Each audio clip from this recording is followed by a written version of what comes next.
This is Vega the Watcher, and this is why my friends hate them. I wanna be sedated. This is Vega the Watcher. It's a blue, white, and 1 for a legendary flying 2/2 bird spirit from Kaldheim. And despite being an uncommon, does what some rares do, and arguably better. So I built this deck shortly after I built Prosper the first time, using a lot of the same mechanics. So in playing cards from somewhere other in your hand, you have Madness, Cascade, Rebound, Retrace, Suspend, Adventures, and Foretell. Of these, white and blue's Madness cards aren't too great and require far more setup to play. Their Cascade cards aren't quite so good. So I've chosen to go with the last 5. We've got 3 different adventures, some removal, a counterspell, some retrace, ephemerate, lets us bounce things, blossoming calm, kind of protects you for a turn, no man's assembly is a token maker.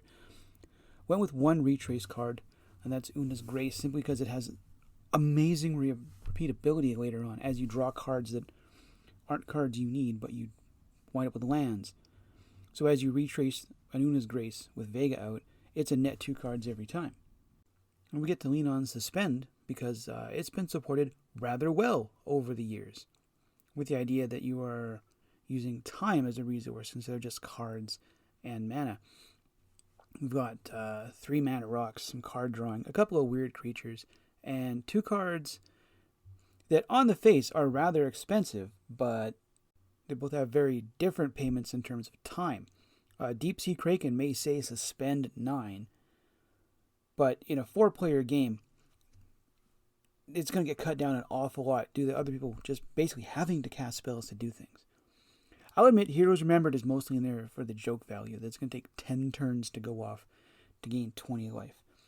However, when you see the deck's defensive strategy, sometimes this card actually gets to resolve. Although it's obviously no accident, this card came out in the same set that we were given Foretell. It's literally tailor-made for this mechanic. I think I'm not sure it appears in the precon, but the precon's got a bunch more Foretell stuff as well. And again, things like Foretell, as we discussed before, they represent cards that are in your hand, air quotes, but out on the table. So your opponents can't really interact with them. So something like a Saw It Coming can just sit there on the table until you need it, right? Like, you don't have to worry about discarding it. It actually costs less to play from Foretell. Behold the Multiverse will give us cards. The creatures aren't terrible. You have the kind of installment payment plan on them. At least, I guess it is an Echo. And several of the cards are fairly synergistic between each other. And unlike other ways of getting cards out there to play later on, they don't have quite as many time constraints as other cards that we have had less luck with in the past. And there's also a few other cards that let us play things from weird places other than our hand to help give us cards. Precognition Field and Mystic Forge let us play cards off the top of our library, usually for their regular casting cost, which is quite so good for some of the cards with Suspend or Foretell that you might be better off throwing out there. But they still represent an extension of your hand your opponent can't really mess with. But I hear you say, Dub, all this stuff takes time and setup. How do you intend to survive the game long enough to have all this come to fruition? Well, that's easy. We're going to turtle like a mofo. Propaganda and Ghostly Prison make it more difficult for your opponents to attack you. Sphere of Safety stacks on top of those to make it even harder. Teferi's Moat will essentially let you kind of cut out some of those green or red players that just don't have any flyers. Green in general, unless they've got something else going on. Bluster Squall, Path Exile, Swords to Plowshares, Rift, Teferi's Protection, Aetherize, and Aether Spouts are all some pretty good combat tricks. And threw Omnia Seas in there. I know it's not a removal card, but the enamel cards you're going to draw, I think it kind of gets overlooked.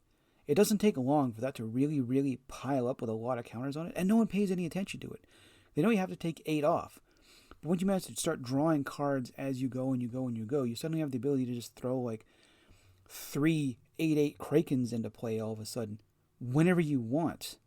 Like, there's no timing restriction on it. You're like, oh, I'm going to attack you with this. Okay, well, plop, here's an 8/8 to block it. And like, where did that come from? What's been sitting here the whole time? So the deck itself is a little slow, and it's kind of squishy.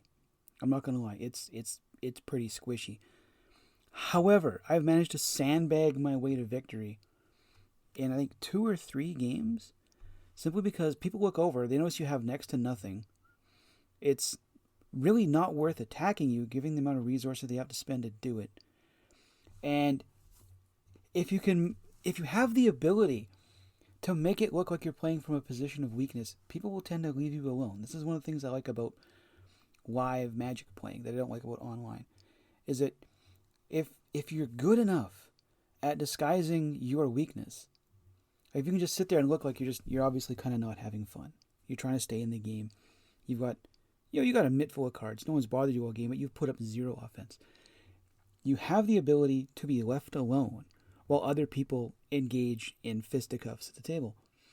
And then when it's finally time for you to do something, you drop a few cards, crank out some tokens, and suddenly everyone's like, hey, where did that come from? It's like, it's been here in front of you the whole time. You've seen the cards in my hand, you saw the stuff in play. You knew this was going to happen. And I have to admit, coming out on top against like 4 or 5 other highly offensive decks that literally forgot I was in the game is a lot more satisfying than you might think. Anyway, I'll be back with you later with another commander, and I will see you in the future.